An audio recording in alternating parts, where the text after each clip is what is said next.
Welcome back to Perkins Pipes. I am so excited about this topic, and I know I say that a lot, but let's just be honest. I am excited about a lot of things. I've got the Mark Tinsky Pipe Cottage 2024 commemorative pipe going today, and I've got my favorite Prince Albert.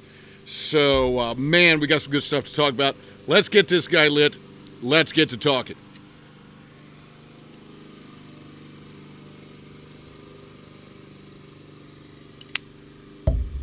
Okay, so I've had this one on the list for a long time. People often ask, what's your favorite book? What's your favorite movie?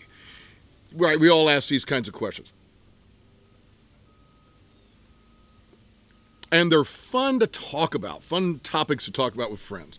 Maybe what's my favorite action-adventure movie? What's my favorite romantic comedy?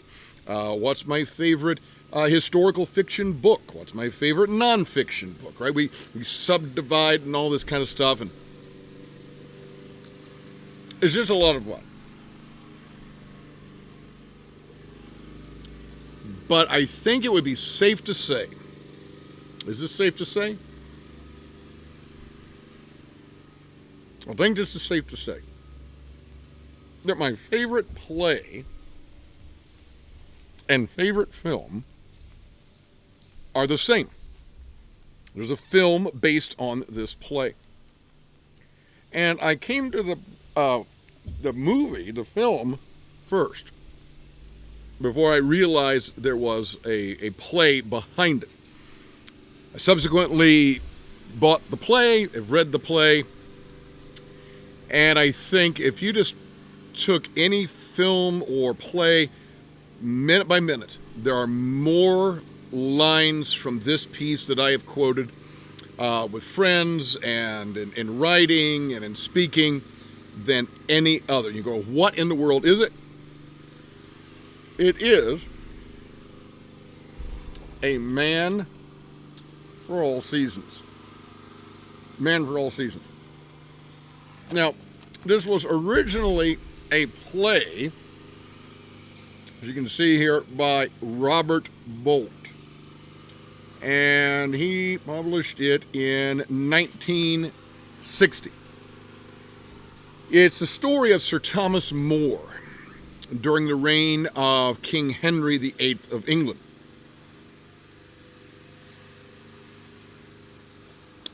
More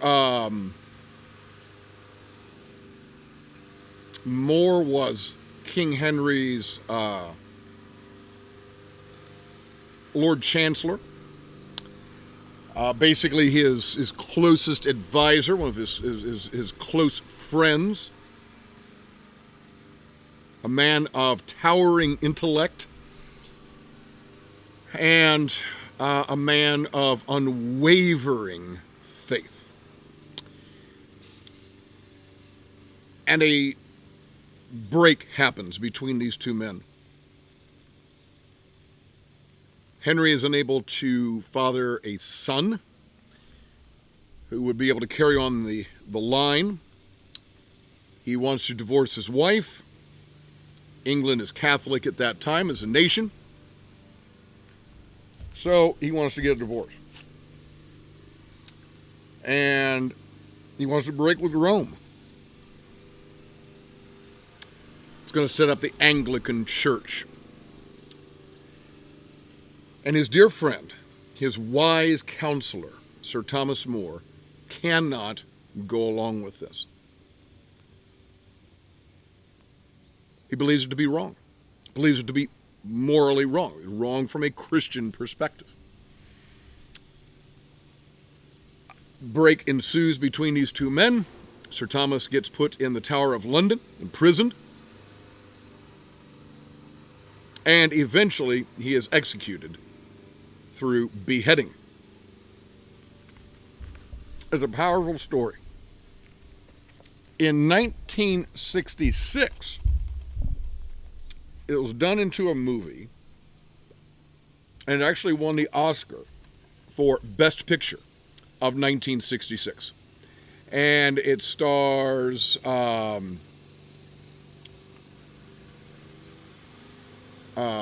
Robert Shaw as King Henry VIII. Orson Welles is the previous Lord Chancellor of England, Cardinal Wolsey, right before More. And Paul Scofield plays Sir Thomas More. Now, I want to tell you, this is simply one of the finest movies ever. Although it was my dad's favorite, this is back in the day before we didn't even have a VCR. So I hadn't seen it. I'd heard him speak of it, hadn't seen it until I was an adult, and then eventually got a VCR and VHS cassette, and then saw it. It's like, oh my goodness, this really is wonderful. And then I've seen it countless times after that. Like I say, then somewhere along the way, I purchased the play. And I will say, Robert Bolt's writing in the play, which is really most of the script is heavily based on the play. In fact, I don't know. I'm trying to see if Bolt had a hand in the screenplay. He may have. But the language is fabulous. And in terms of the acting, it doesn't get any better than Paul Scofield playing the part of Sir Thomas More. Now, I'll give you a few examples here.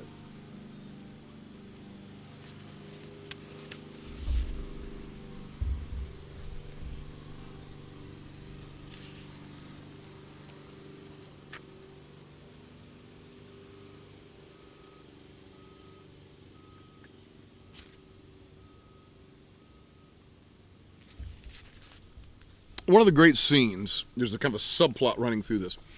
There's a young fellow named Richard Rich, played by John Hurt. Wonderful, wonderful actor. You've probably seen him in many things. And he wants Sir Thomas to help him to a place at court. Right? This is his ambition. He wants to be in King Henry's court. And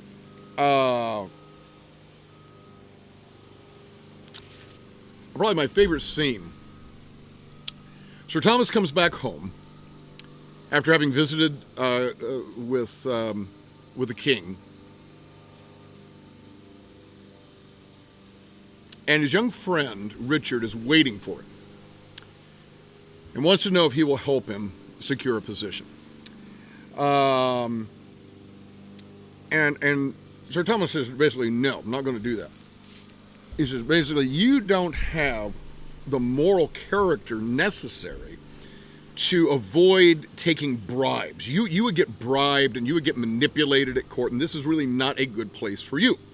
So first of all, it was a wise observation and comment that Thomas made. And then he says to his friend, he says, why not be a teacher?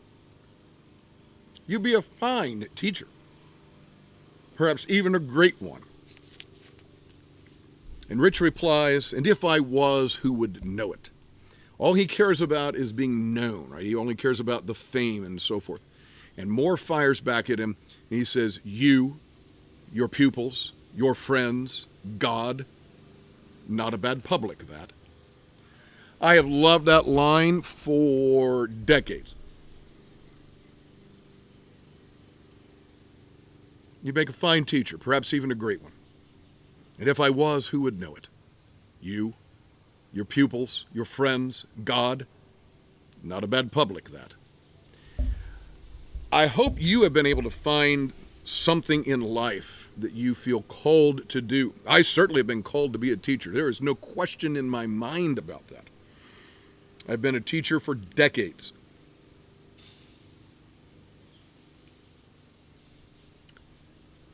And Sir Thomas's comment, who is your audience? Who knows it? Well, you know it.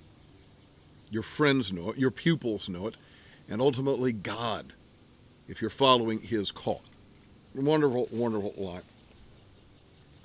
There are so many others. I could, honestly, I wish we had time just to sit down and read the play together. We'll see if we can pop into another one.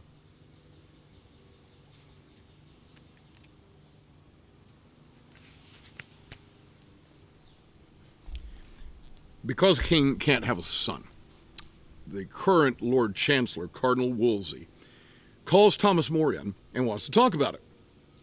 And he says,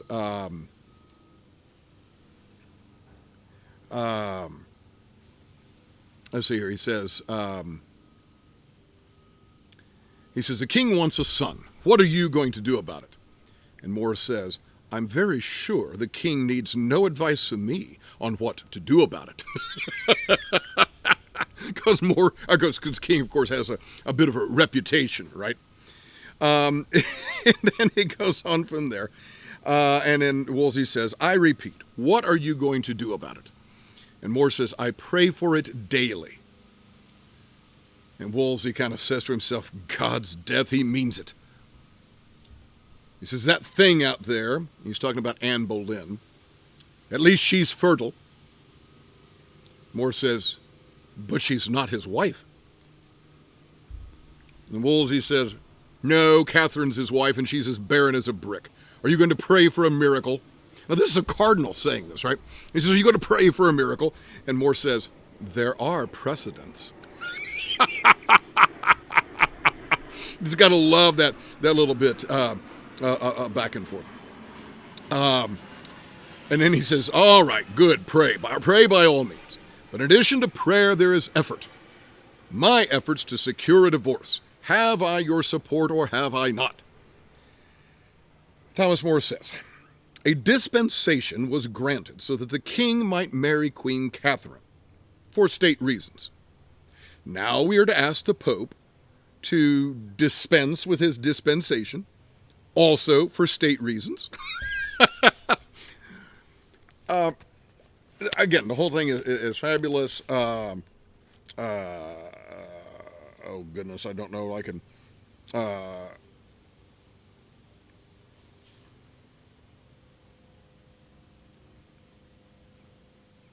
this is good. Yeah, here we go. Here's another part. When he is... So what he gets in prison for is that he will not sign what's called the Oath of Succession. For all English subjects to sign that they swear their oath to Henry and the line of succession. Thomas won't sign it. Now, he doesn't say why he won't sign it. And because he won't sign it, he gets imprisoned in the Tower of London. Well, periodically, they haul him out for questioning. And a friend of his, Lord Norfolk, Bishop Cranmer, and Cromwell are sitting there in this little bit of a little three-man tribunal, and they're questioning More.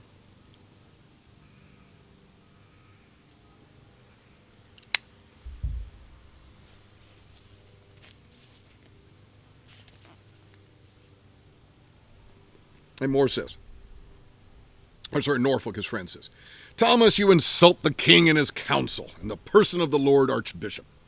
Archbishop Cranmer. More says, I insult no one. I will not take the oath. I will not tell you why I will not. Norfolk says, then your reasons must be treasonable. More says, not must be, maybe. Norfolk says, it's a fair assumption. More says, the law requires more than an assumption. The law requires a fact. Then Cranmer says, the Archbishop, he says, well, I cannot judge your legal standing in the case, but until I know the ground of your objections, I can only guess your spiritual standing too. And More says, if you're willing to guess at that, your grace, it should be a small matter to guess my objections. And Cromwell jumps in, you do have objections to the act. Norfolk says, well, we know that, Cromwell. And More says, you don't, my lord. You may suppose I have objections. All you know is that I will not swear to it. He starts using logic on them. And the guys start getting a little bit confused. And finally, Norfolk gets frustrated. He says, oh, confound all this. He says, I'm not a scholar. Frankly, I don't know whether the marriage was lawful or not. But damn it, Thomas, look at those names. You know those men. Can't you do what I did and come with us for fellowship? And Moore looks back at his friend and says, and when we stand before God, and you are sent to paradise for doing according to your conscience, and I am damned for not doing according to mine, will you come with me for fellowship? Chock full of stuff like that. It's a play, a story about a man who stands up.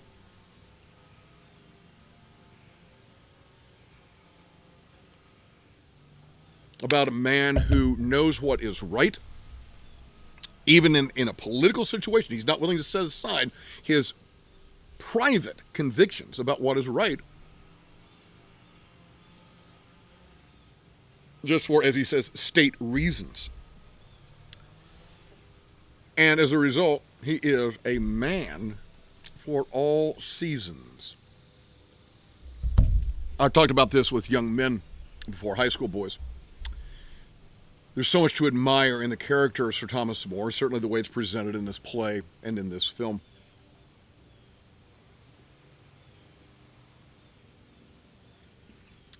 He's martyred for this. I already said that he's executed by beheading. I think a lot of us today want to be able to stand up for the things we believe in and have no consequences whatsoever.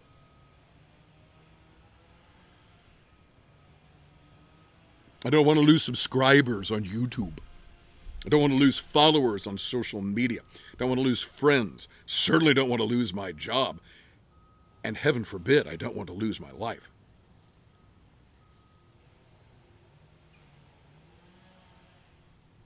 And for the most part, at least in the United States, most of the time,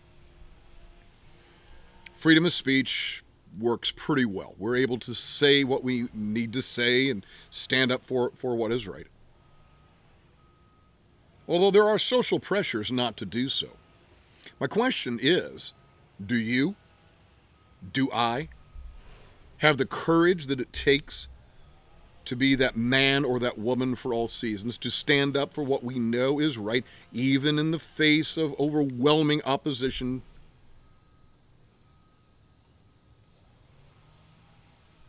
Do you check your morals at the door of your business where you go to work? Do you check your morals at the ballot box?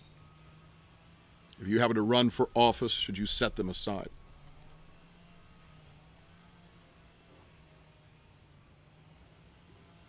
There was a time when we admired people who stood strong for what was true. So let me ask you this question. First of all, do you know this play? Do you know this play? Do you know this film? Have you ever seen it or read it or whatever? If so, talk to us about that. Do you like it? Love to hear your thoughts on that. Do you know anything about Sir Thomas More? Do you know anything about his story? I'd love to hear about that as well.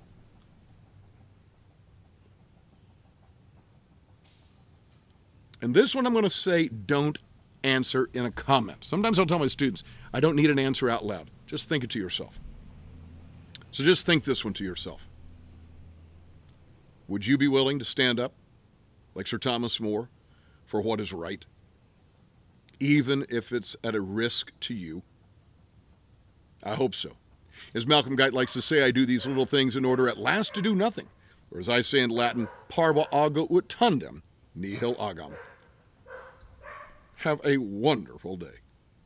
There was a man who walked the earth, diesel and